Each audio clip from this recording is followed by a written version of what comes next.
नमस्कार दोस्तों, सुभाष की बात में आपका स्वागत है। और मैं आपसे आज बात कर रहा हूं अपनी यात्रा की। अभी हाल ही में मैंने जो है बांधवगढ़ टाइगर रिजर्व में गया और मुझे वहां पर शेर देखने का, बाघ देखने का अनुभव हुआ।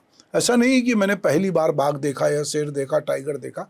मैंने इसके पहले भी बहुत बार, चूँकि मैं मंडला जबलपुर में मेरी पोस्टिंग रही, तो कान्हा नेशनल पार्क में मैंने बहुत बार शेर को देखा। पर उस समय जब शेर को दिखाने का एक प्रक्रिया होती थी कि हाथी पे बैठकर महावत ले जाते थे और शेर को घेर कर शेर दिखाते थे, तो वैसे भी मैंने शेर देखा। उसके बाद कई बार जब वहाँ जाना होता था तो सरकारी कामकाज से, तब भी शेर को देखने का अनुभव मिला।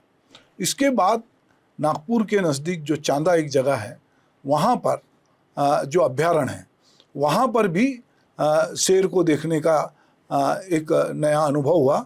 और वहाँ पर एक साथ बहुत सारे ताड़ोबा जो है, वहाँ पर एक साथ 6 शेर को देखना, वो भी अपने आप में एक बड़ा अनुभव था। मवई के नाले में बैठे हुए शेर को देखना, चाहे कान्हा हो, चाहे ताड़ोबा हो, चाहे बांधवगढ़ हो या जिम कार्बेट हो, सब जगह मैंने शेरों को देखा और हर बार शेर को देखने का रोमांच होता है। पर मैं बहुत बार जब पर्यटक मिलते हैं और वो जो रिसोर्ट में रुकते हैं तो उनसे बात करो तो बहुत लोग बहुत दुखी होते हैं कि साहब हम 3 दिन से जंगल में, पर हमको शेर देखने नहीं मिला। तो मुझे कई बार लगता है कि जंगल में तो इतनी सारी वनस्पतियां हैं, इतने सारे पशु पक्षी हैं, इतनी सारी चिड़ियाएँ हैं, बहुत सारी चीज़ें हैं जो जंगल से हम उस तरह से परिचित नहीं हैं। हम उनका उस तरह से रोमांच फील नहीं करते जैसा कि हम शेर का करते हैं। बोलचाल में हम जिसको शेर कहते हैं उसको ऐसे तो बाघ कहा जाता है, टाइगर कहा जाता है। बाकी जो शेर है वो गुजरात में एक जगह जहाँ है वो वहाँ पर पाया जाता है। बाकी जगह जो है वो टाइगर पाए जाते हैं। और पूरे देश में, पूरी दुनिया में, हिंदुस्तान में सबसे ज़्यादा टाइगर हैं। और उसके बाद यदि हम बात करें तो मध्य प्रदेश जो है वो टाइगर स्टेट कहलाता है और वहाँ पे शेरों की संख्या पर्याप्त है। तो आप कभी सर्कस में गए होंगे, आपने सर्कस में शेर देख लिया, आपने चिड़ियाघर में देख लिया, आपने जू में देख लिया। वो उस तरह से उसको, शेर को देखना और जंगल में शेर को देखने में ज़मीन आसमान का अंतर है, अनुभव का अंतर है। तो चलिए, ये जो मेरे साथ अनुभव हुआ वो मैं आपसे साझा कर रहा हूँ। और चूँकि मैं जब भी यात्राओं में कहीं जाता हूँ तो अपने यात्रा वृत्तांत में ऐसी चीज़ें शामिल करता हूँ जिसमें और लोगों को भी लगे कि हाँ, उनको भी इसी तरह की कुछ फीलिंग हुई है।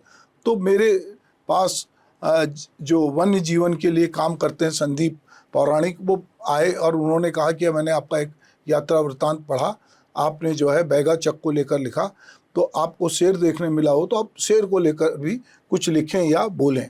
तो मुझे लगा कि चलिए इस पर मैं आपके साथ कुछ वीडियो भी साझा करता हूँ, कुछ फ़ोटोग्राफ भी। तो देखिए कुछ वीडियो और फोटो, फिर हम बात करते हैं।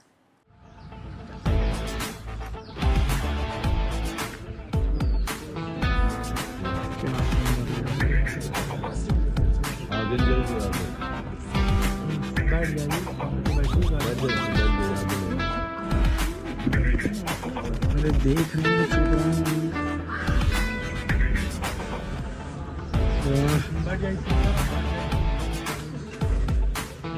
जिसका शिकार करने जा रहा है, शिकार करने जा रहा है, शिकार की बारी है।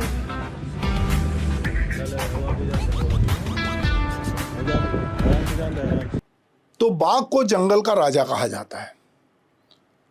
तो जो जंगल का राजा, वो जंगल में राजा की तरह ही होगा। तो वो जब आता है तो बहुत सारे पशु पक्षी एक दूसरे को इशारा भी कर देते हैं कि अब राजा आ गया तो अपनी जान बचाना है। तो अगर हम भारत की बात करें तो गिर नेशनल पार्क में शेर होते हैं, बाकी जगह बाघ होते हैं। बाघ पर केदारनाथ सिंह ने एक बहुत अच्छी कविता लिखी है, वो भी प्रसंगवश मैं आपसे साझा कर रहा हूँ। तो शेर को देखना, उसकी अनुभूति लेना, उस तरह से एक रोमांचकारी होना अपने आप में एक बड़ी बात है। और मुझे लगता है कि जिसने भी कभी भी शेर को देखा होगा तो उसको, और जंगल में, तो उसके लिए वो यादगार पल होगा और वो भुलाए नहीं भूलता। क्योंकि उसको मैंने अभी भी जब भी देखा तो बहुत सारी गाड़ियां जो पर्यटकों की थी, जिसके पास दूरबीन थी, जिसके पास जो भी था, उससे वो शेर को निहारे जा रहा था और वो हटने का नाम नहीं ले रहा था। और शेर भी बहुत आराम से पानी में पहले बैठा, फिर वो उठा, फिर वो चलने लगा।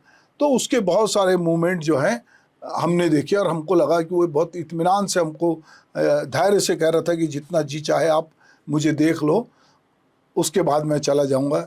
ऐसा ही हमें ताड़ोबा में एक 6 बच्चों के साथ में शेरनी और शेर का जोड़ा दिखा, वो भी एक अद्भुत दृश्य था। इसी तरह जिम कार्बेट में भी मुझे एक बहुत बड़ा शेर देखने मिला और वो भी अपने आप में बैगा लोग शेर को जो है अपना छोटा भाई मानते और अपने घर के बाहर उसके लिए पहले पानी रखते थे, उससे डरते नहीं थे। अब ये प्रथा धीरे धीरे खत्म हो गई है। वो उसके शिकार से बचते थे, आमना सामना हो जाए तो ही जो है वो शेर को देखते थे।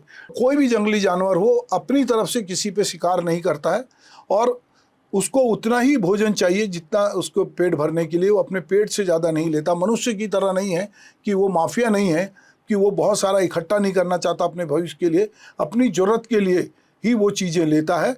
और मनुष्य जो है वो ज़रूर कई बार जंगली जानवरों का शिकार करता है, वनस्पति को नुकसान पहुंचाता है, जंगल को काटता है, क्योंकि उसमें बहुत सारी लालसाएं, पर पशु पक्षियों में इस तरह की लालसा नहीं होती है।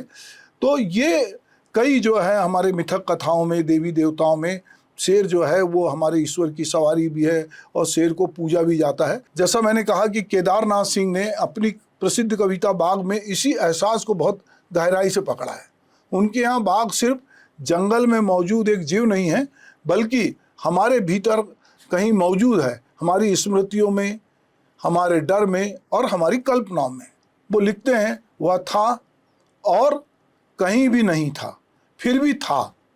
यानी बाघ का होना सिर्फ उसके सामने दिख जाने से तय नहीं होता, एक वो एहसास होता है, दिखाई ना भी दे पर हमारे भीतर वो रहता है। तो हर आदमी के भीतर एक तरह का बाघ होता है, एक हिंसक पशु भी होता है, एक मनुष्य भी होता है, एक संवेदनशील भी होता है।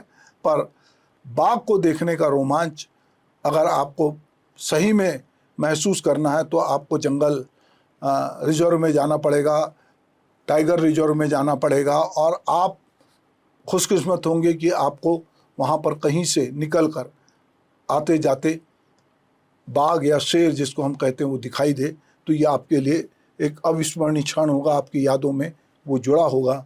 मुझे लगता है कि हमको जंगल में शेर तो देखना का रोमांच महसूस करना ही चाहिए, पर बाकी वनस्पतियां हैं, पेड़ पौधे हैं, जीव जंतु हैं, उनके बारे में भी जानना चाहिए। आजकल बहुत सारे लोग बर्ड प्रेमी हैं, वो जंगल में जाते हैं, कुछ वनस्पति को देखने जाते हैं और अलग अलग तरह से वनस्पति को देखते हैं, उसका आनंद लेते हैं। तो मुझे लगता है कि जंगल में महुए की गंध भी महसूस की जानी चाहिए। नमस्कार।